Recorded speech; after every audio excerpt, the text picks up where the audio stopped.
Okay,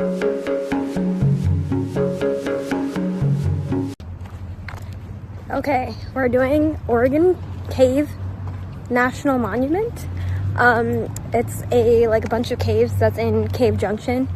I came to the visitor center just because I didn't know if you have to check in, even though I bought my tickets online. But at Crater Lake, in order to do the snowshoe tour, you do have to check in at a visitor center. That's not exactly where the tour starts. But I don't have to do that. So now we're just gonna keep driving. But according to Google, there's not very much signal once you get kind of close / are there. I have a decent amount of time. It's only 2 and my tour doesn't start till 4, but there's hiking and stuff to do there, I think. So I guess we'll just do that until it's 4, and you have to be there 30 minutes earlier, so technically I have to be there at 3:30, but that's what's happening now. All of us right now, we've got what's called flow stone. So that's when the water is going to be flowing over walls and over slight hills in the rock, because it's flowing over the stone. Again, I don't know, we have super creative names here.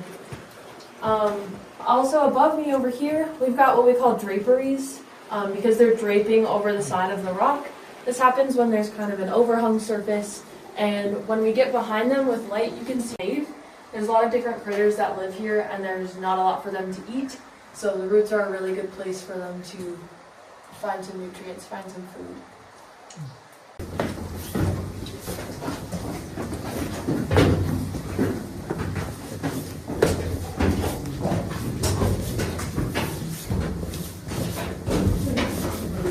In this room, since a lot of bats like to overwinter in here, we do have a bat microphone right here.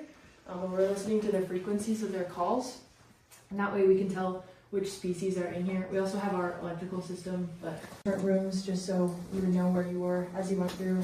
And this one obviously looks like a banana grove. The exit that we just saw is called the 110 because it's 110 feet above where we started, so we have climbed quite a bit. That exit is also a natural exit. It was caused by a sinkhole tens of thousands of years ago, and so all those rocks and all that debris is actually natural. We didn't explode it or anything. Cool. I think. But I don't think he was super successful. But Walter Birch is not really one to tell people. Get almost to the end, or what he thought was the end. So, but he couldn't touch the bottom yet. So he was kind of, deciding, should I drop and see where I land, or should I go back up, find my brother, find my friends, bring more blasting powder, bring more ropes, share the discovery, all of that. He did end up deciding to just drop, to just gamble and see how far he would go. So, he's dangling there on the end of his rope, looking into this dark abyss below him, and he drops, and he falls about 2 inches. So his gamble was definitely worth it. And then he was able to explore the rest of the cave. We don't have to rappel down, we can just back to, but a lot of them are really, really old, and there's about 300 of them throughout the cave, so I'm not sure what each of them means. But they're just... we've also got these really tiny little sticks that are hanging down from the ceiling up here. They're hollow in the center, and they're called soda straws. Over here, hanging down over this overhung edge, we've got draperies, or cave bacon. And then over here, on this wall right here, we've got that calcite that's being formed while it's flowing over the stone, so it's called flowstone.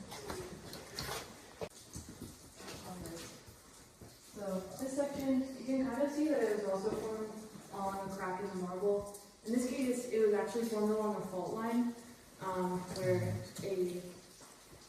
an earthquake had happened, so it kind of opened up that crack in order to be dissolved, which is what makes our room so big.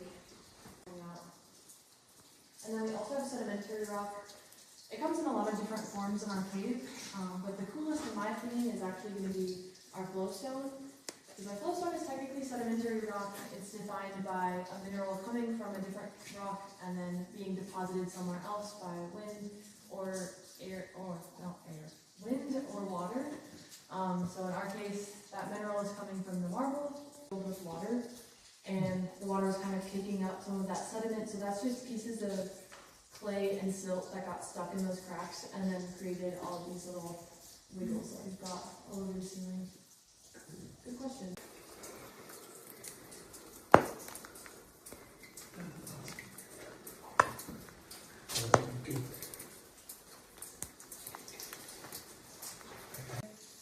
You can see this water running down here.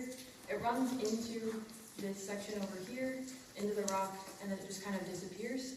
We have done dye tests where we put natural dyes in the water and then we watch them as they come out. So we do know that eventually it does connect with the river, but we don't really know how long it takes, and we don't really know where it goes. So it's a ghost. The ghost sticks.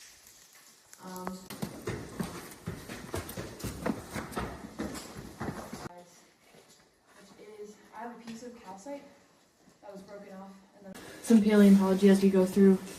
But these are only 3,000 years old, and they have been identified to be from a juvenile black bear who was probably trying to get in here to hibernate, or he was trying to explore another area of his home range, and then unfortunately he got stuck in the cave. But again,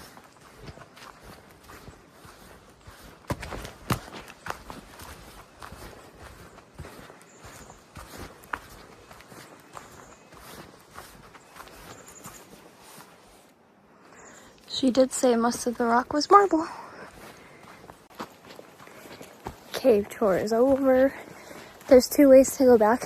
Either you could go through a hike, or you could just go a small ways down to the visitor center. I'm laughing because someone took my picture. Oh my god, my hair.